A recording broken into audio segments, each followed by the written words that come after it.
वेळेला वेळ देणारी माणसं वेळेवर भेटली की चांगली वेळ यायला वेळ लागत नाही असं नेहमी म्हटलं जातं. आणि या महाराष्ट्रानं एक असाही नेता बघितला जो वेळेचा पक्का वादा करायचा आणि वेळेचा पक्का वादा करणारा अजितदादा आज नियतीनं वेळेच्या अगोदरच तुमच्या आमच्यातून हिरावून घेतला. अजितदादांचं सकाळी 8:15च्या टायमाला विमान कोसळलं. हे केवळ विमानच कोसळलं नाही तर सर्वसामान्यांच्या झोपडीतून निर्माण झालेल्या कार्यकर्त्यावरती आज दुःखाचा डोंगर कोसळला. आणि उभा महाराष्ट्र ही बातमी ऐकायला सुद्धा धजावत नव्हता. ही बातमी ऐकायला सुद्धा सर्वसामान्यांचं हृदय त्या ठिकाणी आणि मन मान्य करायला तयार नव्हतं.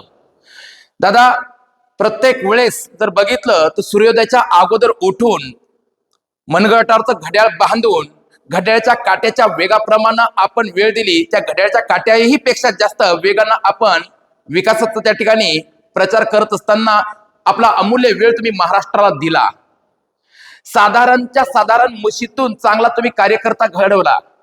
राजकीय व्यासपीठावरचे तुमचे दादा अनेक भाषणं या महाराष्ट्राने याची डोळा ऐकलेत, बघितलेत. त्या भाषणातून तुमचं अष्टपैलू व्यक्तिमत्व सुद्धा इथल्या लोकांनी डोक्यामध्ये ठेवलं, मनामध्ये जपलं.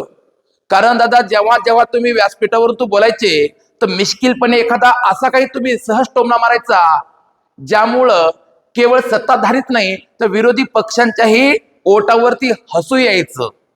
आणि कधी कधी आपल्या रांगड्या भाषेच्या शैलीनं असा एखादा फटकार आपल्या सहकार्यांना सोबतच्या आमदारांना मारायचे की ज्यामुळं आपला कार्यकर्ता नीट आणि सरळ सुतासारखा व्हायचा.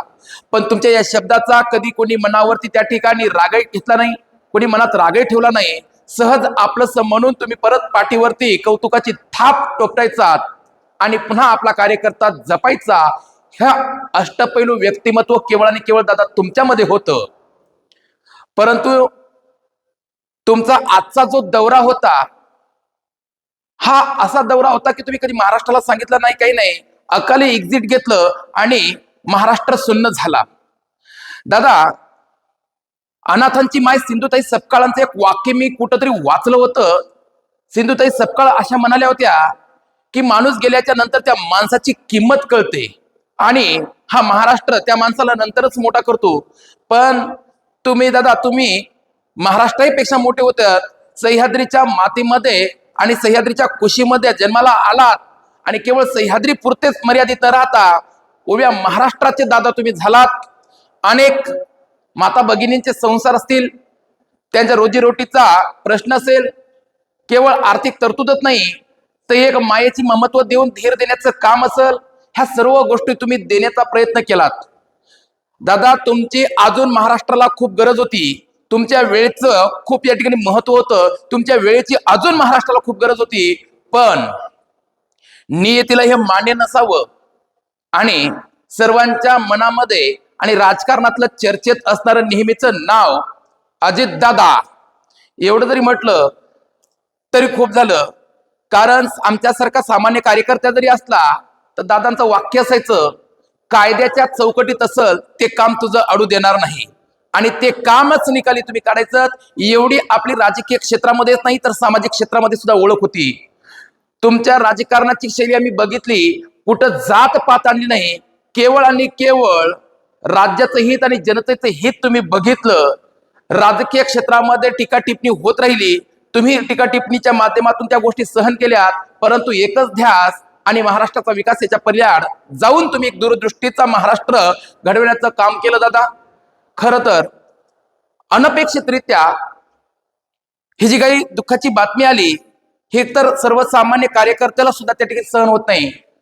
दादा, आज माझ्या मोबाईलच्या हिस्ट्रीमध्ये 1000पेक्षा जास्त नंबर असतील, पण त्या प्रत्येकाचा आज स्टेटसला तुमचा फोटो होता जो बघण्याचं मन सुद्धा धाडस करत नव्हतं. भावपूर्ण श्रद्धांजलीचं स्टेटस बघितलं की मन परत परत सुन्न व्हायचं. एवढं तुम्ही सर्वसामान्यांच्या हृदयावरती त्या ठिकाणी अधिराज्य गाजवलं. परंतु खूपच दुर्दैव घटना, असं कधी कधी वाटतं की भिंतीच्या पलीकडून आवाज यावा आणि म्हणावं, अरे बेट्या, एवढ्या लवकर मी जाणारा नाही, माझी वेळ आली नाही, असा कानी आवाज ऐकू यावा. पण दादा, तुमचे स्टेटस बघितले याच्यानंतर, ही बातमी ऐकल्याच्या नंतर कधी असं वाटतं की झोपेतून उठावं खडबडून आणि परत म्हणावं, नाही बाबा, हे स्वप्न होतं. एक उमद नेतृत्व महाराष्ट्रानं गमावलं. दादा, जड अंतकरणानं भावपूर्ण श्रद्धांजली.